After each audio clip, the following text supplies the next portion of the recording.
Welcome all. Welcome for the class of Geometrical Optics 1. The topic for today's class is vergence. I am myself Labishetty Sai Charan and I will be teaching Geometrical Optics 1 and the course code is BOPT 1004. So let's understand more about vergence and different types of vergence we have. So in this lecture we'll be understanding about the definition of vergence and the theory behind vergence theory, and the types of vergence. We have two types of vergences. We will be understanding about each vergence specifically and the qualification which is involved in vergence. So the definition says vergence, it is the angle formed by rays of a light that are not perfectly parallel to one another. So as we all understood from previous lectures that light is a source of energy or a packet of energy which travels in straight lines. When we consider two rays of light which are traveling from point A to point B, they might not be traveling straight or parallel. They could be intersecting each other at some point, or they could be going away from each other. So let's understand how this vergence will help us in understanding the dioptric power of a given lens and how it will be helpful for us to understand the magnification of a given lens. To understand vergence, we need to understand vergence theory. Vergence theory will explain us the way light propagates. Vergence theory will explain us how wavefront travels, and it also explains us the calculation of dioptric power, magnification of a given optical system. So here in geometrical optics, as we all know already, geometrical optics is the study of propagation of light in the regime in which diffraction affects. This is the case when obstacles and openings are much larger than the wavefront of the light. Okay. So vergence provide a more powerful and elegant approach to solving problems in geometrical optics. You will be expected to use this method when confronted with problems of this type. So whenever you want to calculate the dioptric power or the magnification of a given optical system, so you are expected to use vergence theory or vergence in calculating the dioptric power as well as the magnification. So vergence describe us, as we all just understood, vergence describe us, I am again repeating, vergence describe us the curvature of wavefront. Geometrical optics considers the propagation of spherical wavefront and wavefronts emanating from a point source. So you can see the picture here, we have an example here which is given. So if you this is an example which you can compare, or which you can also understand this example by using a water source. If you are throwing a stone or a paddle in the center of a water source, what will happen? The water start to replicate towards the periphery in a circular manner. So here the same thing is happening. So if you consider the point at which you are throwing the stone, it can be considered as a start point, and from that point the water is start to reflect, or it will start to travel through the periphery of the water source. So this is how the light travels a spherical in a manner of a spherical wavefront. So we assume whenever we assume that light is traveling, we assume that the light is traveling from the center to periphery in a spherical manner. So it travels in all the directions equally. So this is what called to be as a spherical wavefront. And when you go to the very edge of your spherical wavefront to the periphery, the spherical wavefront is going to be little parallel, not completely parallel, but it tend to be assumed as a plane wavefront, because it is going to be in a straight manner. So it can be considered as a plane wavefront. Let's understand more about it. So the radius of curvature of a wavefront is the distance from the source of current position of a wavefront. So if point A is the source of light which it has started, and point B, from point A to point B, light has started to travel in a spherical wavefront manner. So when it got reached to point B, so from point A to point B, the distance which you calculate, it can be called as radius of curvature.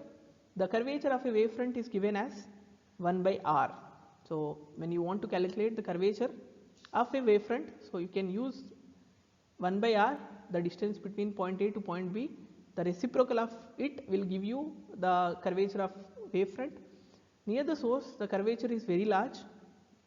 If you just comparing very near the source, the curvature is going to be very larger, as it is reciprocal of your distance between point A and point B. So if it is less, if you are reciprocating it, it will be larger.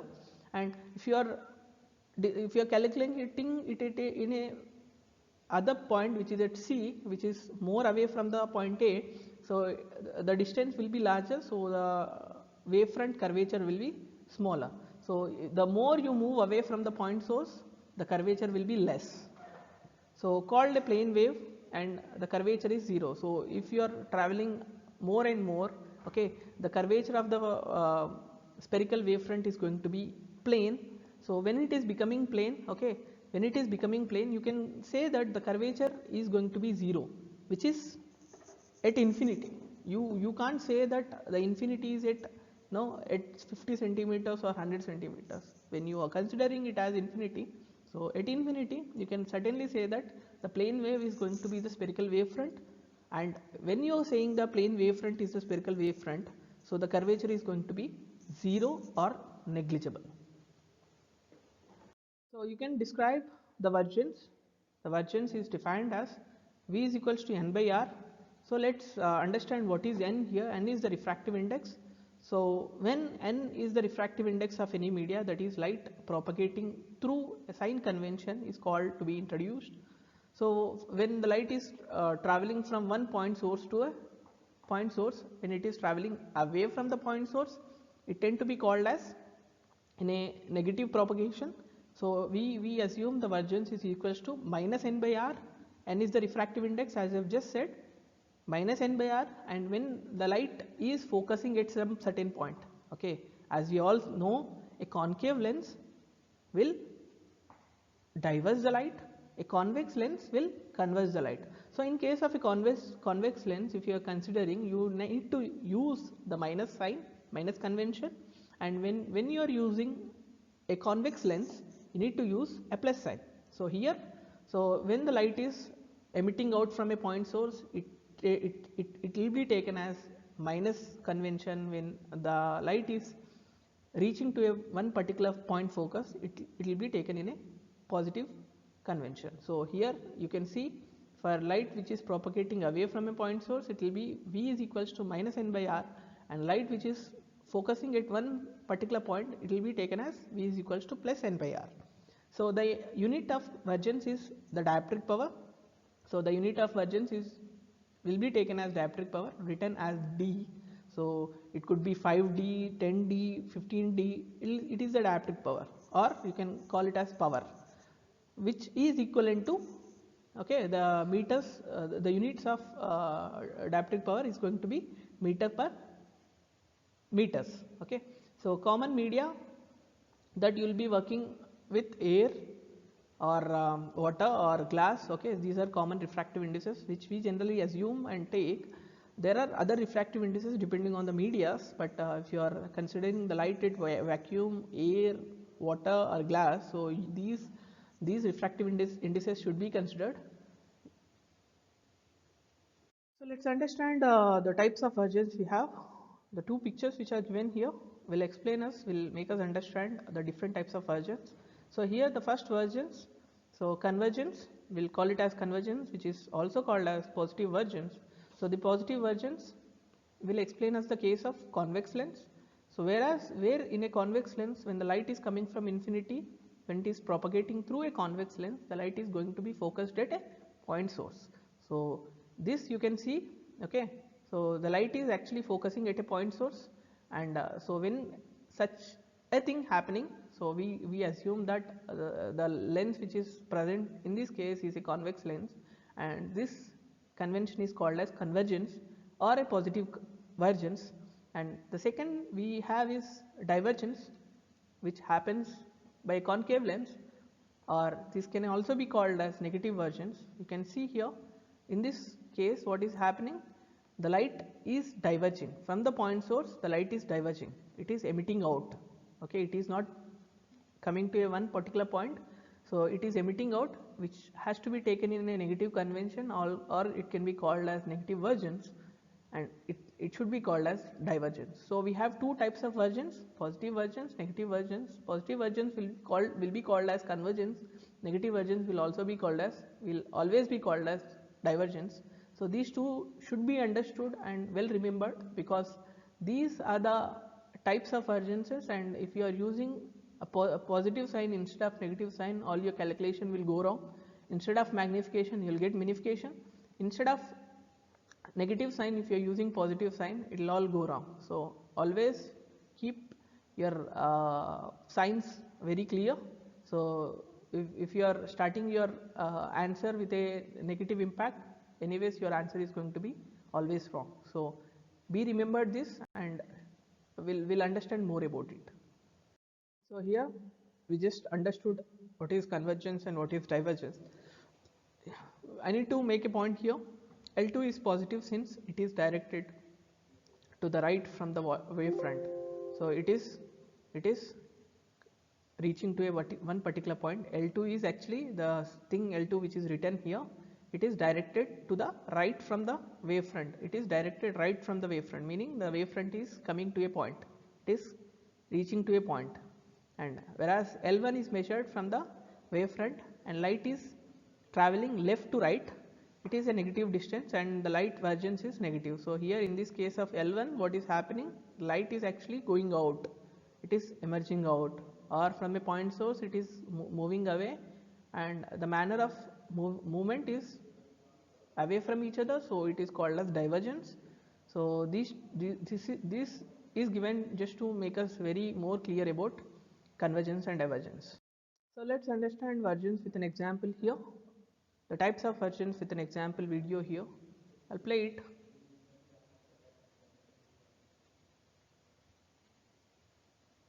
So here in the example A, you can see the light is going away. All the light rays are going away. They are moving away. So this type of vergence is called as negative vergence, which is also called as divergence. You can see the line which you draw. It is a spherical wavefront. Okay, it is a spherical wavefront which actually shows us the light which is moving away. And if you are moving away and away from this point, at some certain point you can assume that the light is going to be parallel or in a plane fashion. So it is also called as plane wavefront. The spherical wavefront at an infinity point it will become a plane wavefront, and when you are saying it as a plane wavefront, the curvature is going to be 0. And same in case of example B. So here you can see the light is actually reaching to a point. Okay, you can see the direction of rays here, it is moving away and it is reaching to a point. So when in case of B, if it is reaching to some certain point, it should be called as convergence. And when it is reaching to convergence, what happens?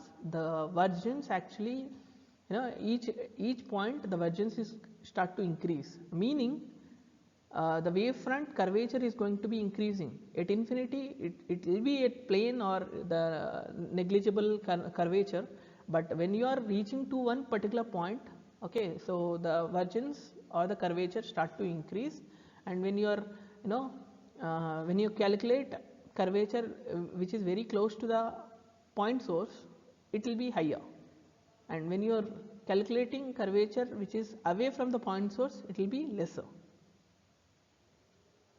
The references used: Clinical Refraction by Borish and Geometrical Optics by William Cotes. These are the two textbooks which are used in understanding today's topic.